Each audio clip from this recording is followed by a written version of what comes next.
Welcome to Suman TV. ఈ రోజు మనం నరాల బలహీనత గురించి తెలుసుకుందాం. అసలు ఈ సమస్య ఎందుకు వస్తుంది? చాలా మంది చెప్పేటువంటి మాట ఏంటంటే, ఒక్కసారి సమస్య వచ్చిందంటే పోదు. ఎన్ని టాబ్లెట్స్ వాడినా కొద్దో గొప్ప ఆ ప్రాబ్లం ఇంకా అలానే ఉంటుంది అంటారు. అది నిజమా కాదా తెలుసుకుందాం. మనతో పాటు ఉన్నారు హోమియోపతి డాక్టర్ చేతన్ రాజ్ గారు. డాక్టర్ గారు నమస్తే అండి. నమస్తే మేడం. డాక్టర్ గారు, చాలా మందిలో మనం కొంచెం ఏజ్డ్ వాళ్ళలోనే ఈ నరాల బలహీనత చూస్తూ ఉంటాము. వన్స్ వస్తే పోదు అని భయపడుతూ ఉంటారు. ఇది ఎంతవరకు నిజం? ఎంతవరకు నిజం అంటే నేను మీకోటి చెప్తాను. ఇప్పుడు నరాలకు సంబంధించి ఎన్నో రోగాలు ఉంటాయి కదా. అవును. ఇప్పుడు జస్ట్ స్టార్టింగ్లో కొన్ని రోగాలు ఉంటాయి. ఇప్పుడు సర్వైకల్ స్పాండిలోసిస్ స్టార్ట్ అవబోతుంది అంటే బాడీ కొన్ని లక్షణాలు ఇస్తుంది.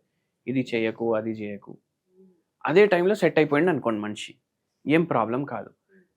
మళ్ళీ దాని తర్వాత షుగర్ వ్యాధి అయింది. షుగర్ని మంచిగా లెవెల్లో పెట్టుకున్నారు, నరాలు ఎఫెక్ట్ అవ్వవు. మీకు స్టార్టింగ్లోనే తెలిసిపోయింది, అరే షుగర్ ఉంది, HbA1c ఇంత మెయింటైన్ చేసుకోవాలి, బయట ఏది పడితే అవి తినొద్దు, గచ్చుక్లు కానీ, రగడాలు కానీ, చైనీస్లు కానీ అవన్నీ ఏం తినొద్దు. మీరు మెయింటైన్ చేసుకోవడం స్టార్ట్ చేస్తారు, టైంకి నిద్ర పోతారు, ఎక్సర్సైజ్ చేస్తారు. అన్నీ చేస్తే మీకు షుగర్ వ్యాధి ఏమైపోయింది, మీ లైఫ్లో వచ్చి ఒక బ్లెస్సింగ్ లాగా అయిపోయింది. మనం పాజిటివ్ సైడ్ చూడాలి దేనికన్నా, అవునా కాదా? మీరు మొత్తం లైఫ్ సైడ్ కరెక్ట్ చేసుకున్నారు, అది ఇంకా మీకు లెవెల్లో ఉంటుంది. ఏం మందు కూడా అవసరం పడలేదు మీకు ఇప్పుడు వరకు. అట్లా నరాది ఎఫెక్ట్ ఉండదు. కానీ ఒక్కొక్కసారి ఏమవుతుంది, షుగర్ ఉండదు పేషెంట్కి, బీపీ ఉండదు, థైరాయిడ్ ప్రాబ్లం ఉండదు, ఎటువంటి సమస్య ఉండదు బాడీలో. ఓకే. ఏమైందంటే మన కోయంబటూర్కి వెళ్ళి ఒకరు వచ్చిండ్రు. ఆ పేషెంట్కి ఒక రోగం ఉంది. ఆ రోగం పేరు వచ్చేసి మయస్థీనియా గ్రేవిస్. పేరు కూడా కొత్తగా ఉంది కదా, మయస్థీనియా గ్రేవిస్. మయస్థీనియా గ్రేవిస్ అంటే ఏంటంటే నరాల మీద ప్రభావం పడుతుంది. ఎట్లా ప్రభావం పడుతుంది? మీరు ఆటో ఇమ్యూన్ రోగం అంటే విన్నారా ఇంతకుముందు? ఆటో ఇమ్యూన్ రోగం అంటే ఏంటంటే, ఇప్పుడు మోకాలు నొప్పులు ఉన్నాయి. ఒక్కొక్కసారి మోకాలు నొప్పు ఆటో ఇమ్యూన్ ప్రాబ్లం వల్ల కూడా అవుతుంది. ఆటో ఇమ్యూన్ ప్రాబ్లంలో ఏమవుతుంది అంటే రుమటాయిడ్ ఆర్థరైటిస్ అంటారు దాన్ని, లేదంటే సోరియాటిక్ ఆర్థరైటిస్ కానీ ఏదో ఆటో ఇమ్యూన్ ప్రాబ్లం వల్ల అవుతుంది మోకాల్లో నొప్పి. ఈ మోకాల్లో నొప్పి ఎట్లయితే అవుతుంది అట్లనే నరాల నొప్పి అవుతుంది అనుకోండి ఒకసారి. కానీ ఏంటంటే రుమటాయిడ్ ఆర్థరైటిస్లో ఏమవుతుందంటే మన జాయింట్ ఏదైతే ఉంటుంది దానికి డ్యామేజ్ జరుగుతుంది, ఇన్ఫ్లమేషన్ జరుగుతుంది. కానీ ఇక్కడ ఏమవుతుందంటే నరాలకి ఇన్ఫ్లమేషన్ జరుగుతుంది, నరాలు డ్యామేజ్ అవుతాయి. ఎట్లా? మన శరీరమే చేస్తుంది ఆ పని, శరీరమే సంపుడు పని చేస్తుంది. అందుకే ఆటో ఇమ్యూన్ ప్రాబ్లం అంటారు. అందరికి ఏమనిపిస్తుంది, అరే ఇమ్యూనిటీ తక్కువ ఉంది,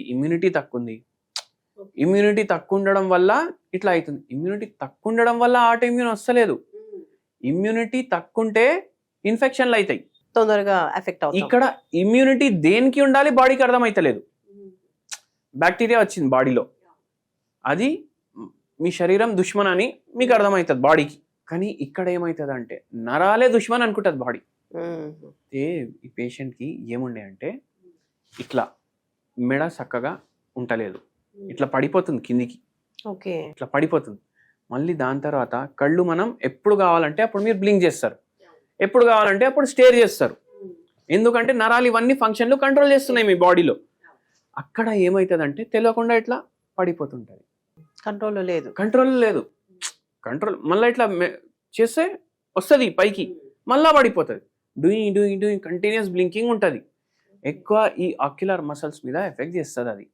మళ్ళీ దాని తర్వాత ఏమైపోయిందంటే మొత్తం రోజు నీరసం అంటే నీరసం, మామూలు నీరసం కాదు, ఫుల్ నీరసం. ఈడికెళ్ళి బెడ్రూమ్లోనే బాత్రూమ్ ఉంది, ఆ బాత్రూమ్కి పోవడానికి నీరసం. ఆ బాత్రూమ్ వస్తుంది అనేసి ఈయన నీళ్లు తాగుడు తక్కువ చేసి, ఎవరు లేచిపోతాడు ఇప్పుడు బాత్రూమ్కి అనేసి. మళ్ళా గ్లాస్ తోటి మనం నీళ్లు తాగుతామా, ఈ గ్లాస్ స్లిప్ అయిపోతుంది చేతిలోకి వెళ్ళి, వారు పట్టుకోలేరు. బలమే ఉండదు, అస్సలు బలమే ఉండదు మొత్తం బాడీలో. మళ్ళా పెరుగుతూనే ఉంటుంది. ఇప్పుడు మీరు అన్నారు కదా ఒకసారి వస్తే ఇంకా పోదు అనేసి, ఇట్లా ఉంటాయి రోగాలు. ఎక్కడ ఏం పని చేయనికి చేతన కాదు, మీకు మీ చాలా ఇంపార్టెంట్ పని ఉంది, ఫోన్ వస్తుంది, మీరు ఫోన్ లేపి మాట్లాడాలంటే కూడా కష్టం అవుతుంది. అట్లా ఉంటుంది మయస్థీనియా. చెప్పిండ్రు ఒకసారి వచ్చింది కదా, తగ్గదు ఇంకా, ఈ గోళీ లైఫ్ టైం వేసుకోవాలి మీరు. ఏమన్నారు పేషెంట్ మన దగ్గర వచ్చింది, ఏమన్నా తగ్గుతుందా అనేసి అడిగింది.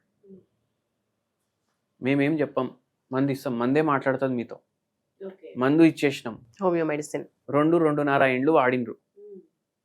ఎవరైతే ఆ డాక్టర్ ట్రీట్మెంట్ ఇస్తుండే కదా, ఎవరైతే చెప్పిండ్రు కదా, ఆయననే పరేషాన్, అరే ఎట్లెట్లా తగ్గింది మీకు అనేసి. అయితే అంత పవర్ ఉంటుంది హోమియోపతిలో. ఓకే, నర్వ్స్ కి సంబంధించి హోమియోపతిలో బెస్ట్ మెడిసిన్, చాలా మంచి మెడిసిన్ ఉంటుంది. అంటే ఏ రోగం అయితే తగ్గదు అని అంటారు కదా, ఆ రోగాలు కూడా తగ్గుతాయి. ఎందుకంటే ఇప్పుడు హోప్లెస్ కేస్, హోప్లెస్ అని, హోప్ ఫర్ ద హోప్లెస్ ఉంది హోమియోపతి. ఇప్పుడు మీరు చెప్పారు సీరియస్ ప్రాబ్లం గురించి, సివియర్ సిచ్యువేషన్. అలా కాకుండా కొంతమంది నిజంగానే చల్లగా ఉన్నప్పుడు చేతులు వణుకుతూ ఉంటారు, తిమ్ముర్లు వస్తుంటాయి, అది కూడా నర్వ్స్ కి సంబంధించిన ప్రాబ్లమే అంటూ ఉంటారు. ఇంకా ప్రాబ్లం ఉన్నప్పుడు ఏదో మెడిసిన్ వేసుకోమంటారు, నర్వ్స్ కి సంబంధించి కంటిన్యూగా మెడికేషన్ కూడా ఉండొద్దని కూడా చెప్తూ ఉంటారు కదా. అయితే హోమ్ రెమెడీ అంటూ ఏమన్నా ఉంటుందంటారా? ఇప్పుడు చిన్న చిన్న సమస్యకి ప్రతిసారి అందరూ టాబ్లెట్స్ వేసుకోరు, చిన్నగా ఉన్నప్పుడే హోమ్ రెమెడీస్ తో తగ్గించుకోవాలి అనుకుంటారు, వాళ్ళకి ఏం చెప్తారు మీరు? చేతులు బాగా లాగుతున్నాయి, వాళ్ళ పని ఎక్కువైంది అనుకోండి, తులసి ఆకులు ఒక 10 తీసుకోండి, 10 తులసి ఆకులు తీసుకొని మీరు ఇది దంచుకొని కొంచెం నల్ల జీలకర్ర పౌడర్ దీంట్లో కలిపేసేయండి. ఇది మొత్తం గోరువెచ్చని నీళ్ళలో వేయండి, మిక్స్ చేసుకొని, లేదు గోరువెచ్చని నీళ్ళలో వేయండి, బాయిల్ చేసే అవసరం లేదు, గోరువెచ్చని నీళ్ళలో వేయండి, కలిపేసి తాగండి. మైండ్ కూడా ఫ్రెష్ అవుతుంది, బాడీ రిలాక్స్ అవుతుంది. ఎందుకంటే తులసిలో అడాప్టోజెనిక్ ప్రాపర్టీస్ ఉంటాయి. అడాప్టోజెనిక్ ప్రాపర్టీస్ అంటే, అరే నేను ఇవాళ ఇంత పని చేసిన, ఇప్పుడు మస్తు లాగుతున్నాయి నరాలు, అది అరే పని అయింది, ఇప్పుడైతే మంచిగా రెస్ట్ చేయొచ్చు కదా, ఇట్లా ఆలోచనని కూడా చేంజ్ చేస్తుంది, పాజిటివ్గా యాంగ్జైటీ తగ్గిస్తుంది బాడీలో, ఓకే, అట్లా రిలాక్స్ చేసేస్తుంది బాడీని. మళ్ళీ నల్ల జీలకర్ర పౌడర్ యాంటీ ఆక్సిడెంట్, అది బాడీని మళ్ళీ రిఫ్రెష్ చేస్తుంది, నరాలకు ఒక సూదింగ్ ఎఫెక్ట్ ఇస్తుంది. బాగా లాగుతున్నాయి, ఇట్లా రెగ్యులర్గా కంటిన్యూ అవుతుంది, దీంట్లోనే కొంచెం పసుపు కూడా వేయండి, ఓకే, నొప్పులు కూడా తగ్గుతాయి, యాంటీ ఆక్సిడెంట్ రిచ్ కూడా ఉంటుంది.